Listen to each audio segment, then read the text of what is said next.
Hi everyone, I'm Rosie. I'm Amy. I'm Valeria. And for our project, we built a fully functional MATLAB audio sampler using App Designer. So we're gonna give a quick walkthrough of like the main features of our component of our audio sampler. So this is gonna include the loading samples, the playback controls, the looping, the playback speed, synthesizer, equalizer, and the spectrum graphs, as well as the chopping tool that we incorporated as our creativity. We will also point to specific code segments to explain how we implemented key parts of the app, and we'll finish by talking about the challenges we faced and how we solved them. So, to get started, this is what our design view looks like. You'd press run, but we already have it set up here. We just wanted to preload some of the samples. So, for example, these are the sample buttons where you can load, these are the load sample buttons where you can load your audio. And these are the buttons that you can use to play them. So for right now, we don't have anything in sample 1. So if you press it, it'll say that you have to load the sample first. So I'm gonna press load sample, and I have the screen actually over here. So I'm gonna go to this, and where we have like a bunch of audios, and just pick one. These are all MP3, but it also supports like WAV files and some other ones. So it'll say sample 1 loaded. And we can exit this out. And just to test it, you can press here, and you get the song. And yeah, so this is the code for that. This is a helper function called play sample, and this makes all the sample buttons work without repeating the code. It takes the slot number and optional start and end spots. If no audio is loaded, it'll show the alert like we saw earlier. And otherwise it'll grab the audio data and the sample rate, and it'll also like chop the audio if the indices are given. Then it applies volume by scaling, and it applies volume, scaling, and playback speed. Finally, it also builds a new audio player object, stores it back into the spot, and plays it. Because all the sample buttons call this helper, I only have to write like the playback logic once for each sample spot, which I'll show in a second. So like this is the function. These are all the things that it does. Also like play sample with volume and speed, which we'll get into later, and also just like play with volume. These are more specific helper functions, so when there's like edits that happen, it'll still apply when you play them. So when I click sample 1, like the sample 1 button, this function will run. The first line calls a helper function called play sample, passing in the app object and the slot number 1. That helper handles all the actual playback logic. The second line updates current sample index, so the app knows which slot is actually active, and this will repeat from sample 2 through 9. The only difference is the slot number, so that it actually goes to the right spot. By using the helper, we didn't have to duplicate all the playback code 9 times. Originally, we did have it repeating 9 times, and then it got pretty long. And while we were trying to debug it, it just got pretty tedious and like annoying. So I actually looked up like some ways to help this, and it like by going online, it suggested using a helper.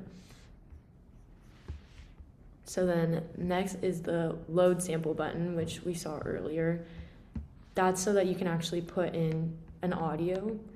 And so when you click load sample 1, MATLAB will open the file picker, which we saw. And if you choose a file, it'll read the audio with the audio read button. The audio file is stereo. It'll average the 2 channels to make it mono, and then it'll store the audio and metadata into the sample slot 1, the audio player object, the sample rate, the raw data, and the file name. Finally, it'll show a success, which we also saw earlier, and the same pattern is also repeated. So as you can see, we have some different audios in here, which I'll pause. And then this one can also play, and it'll pause it. So like this pause button's connected to like every aspect of any audio that can play from this. So all of these samples are loaded. Also, to use the volume button, you have to pause and then adjust the volume and then resume, and it'll make it louder or quieter. So another example of that is this, which is much quieter. And so in our code for this, the pause button, so pause button push is one of the functions that we have. And it's basically like if there's no sample that's loaded yet, like if you try to press pause first, it'll say like an error, or it just like won't really do anything. But they look at the last played slot to find the most recent audio player, and if this exists, then the pause will call MATLAB's pause function, and resume will call resume. This way you don't have to separate the logic on each 9 slots. It'll just connect them automatically to the most recent audio player. And then, so for the volume button, it's just calling the volume slider. We originally used like a knob, but we ran into issues getting the graphical knob value to synchronize with the audio output. So we switched it to a slider, which gave us smooth and like predictable results. And the volume slider sets a property called new volume, which is right here. When I move the slider, this callback will run and update the property. Later, when I play the sample, the helper multiplies the audio data by new volume to scale the loudness. This separates the UI control from the playback logic, and it multiplies the entire waveform by the slider value before playback, which will give us smooth and consistent volume control. I'm going to go into the components of the playback direction itself. So when you load a sample, you can use this toggle switch to basically change the song either starting from the beginning to end or from the end to the start. So this is an example of that. So this is starting at 0 seconds, and then if we toggle it from it playing backwards. 1 sec. Okay, there we go.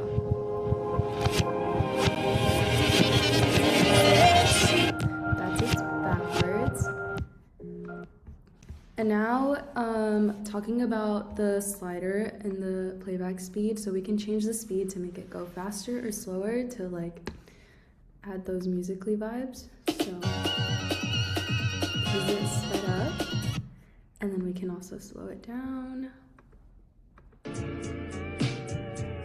Perfect. And then going into the loops itself, we have full songs on all of these samples, but in order to just show the toggle of the loops, we incorporated a short audio, being this, just to be able to show the loops and how that works. So if you go into loops, say that we want to loop the audio 3 times, this is what it would sound like.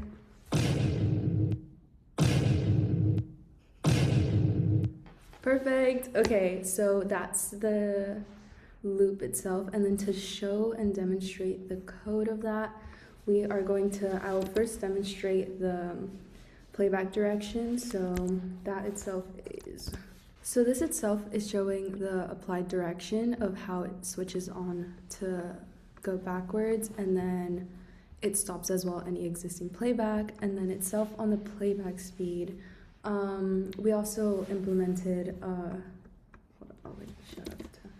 Okay, and then this is our slider of the playback speed. So this is basically the function within itself, and we implemented this playback speed control instead of like stretching or shortening the buffer manually. We just used a resample to like maintain the audio quality. And then we're focusing on the loops itself. Okay, so this is the loop sample itself, and the reason that it's only one code is because it's in the helper sample, which is in our methods. Yeah. And so this is basically the whole code of the loop sample itself. We have the function of the app, and then these are our little notes basically identifying what each little piece of code does. So it's like getting the number of the loops, repeating the audio, and then how it's like implemented in the volume and the playback speed and whatnot. Okay. So I'll be going over the synthesizer. So for this part, we are able to create a graph on player 1 and player 2. We can change the frequency. If you don't select any positive values, it will notify you. So I would choose the square wave, and it should produce, and we can see that here. And if we press play, you can hear that, and that played for 4 seconds. Then from here you can also load a sample and play that, If we go to the coding part, we can see the code for each button, the sine, square, AM, and sawtooth. It's very short because it's in the handle. And if we look down, we can see the coding as well for the push button for the synthesizer. We can see each button creates a different graph. Every time it's saved in the sample slot. We can see that here. And it's also saved in the waveform and spectrum plots, which are updated. We can also go to handle for the synthesizer, which help plot the graph. Now if we go back, if we go over equalizer as well, we can also save the sample and change the frequency. If we save this will also change the graphing part of the players. And so if we play it, this is what we hear.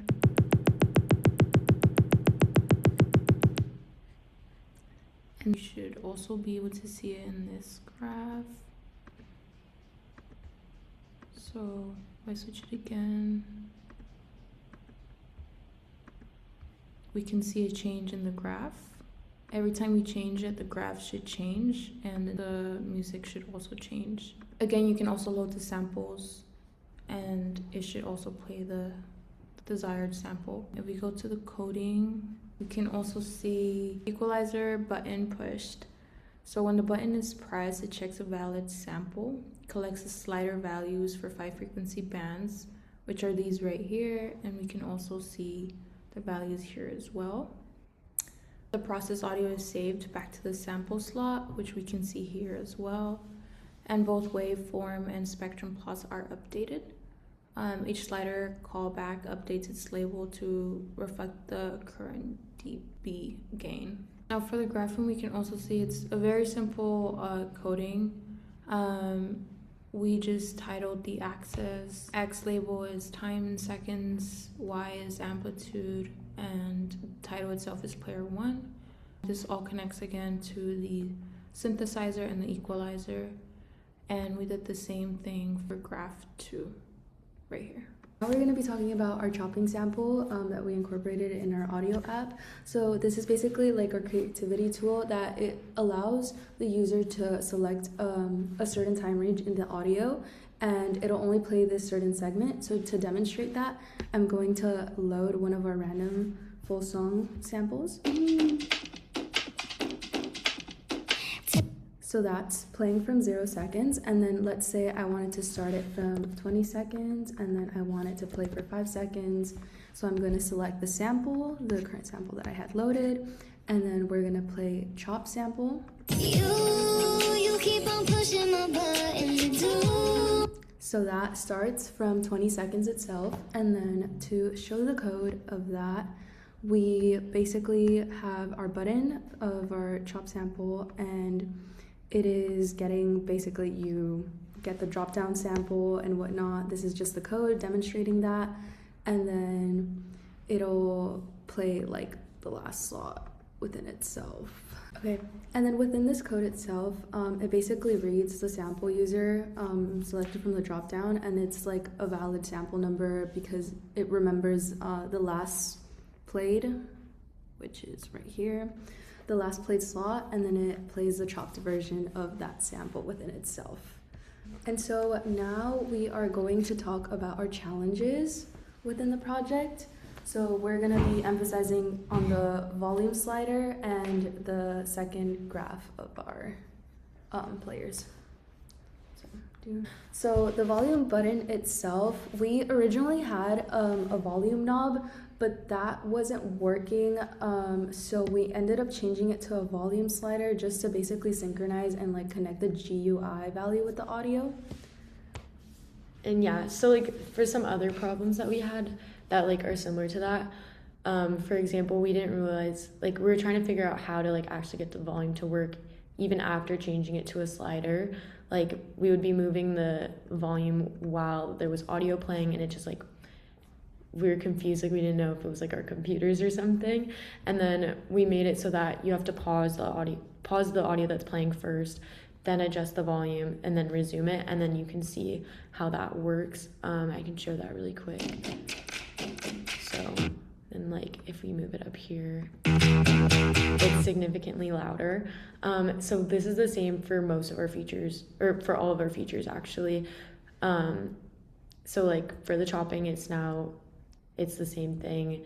For the speed especially is also the same thing. So like you have to pause it and then go in and do the speed. And that was we ran into a lot of trouble trying to figure that out and get that all connected with each other, and making sure that like the pause and resume would actually stop the right audio, and then not just resume and start each song or like each sample from the beginning with no edits made.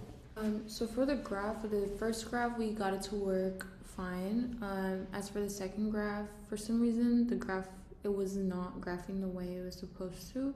We went through a lot of examples on YouTube videos from past final projects, and the graph was nothing compared to ours. We tried recoding everything, but it was still not working. And we tried zooming out and zooming in as well. We ended up noticing that it was probably based on what audio you use. So this was our finalized graphing. Alrighty, and then that is our audio sampler. Thank you so much for watching.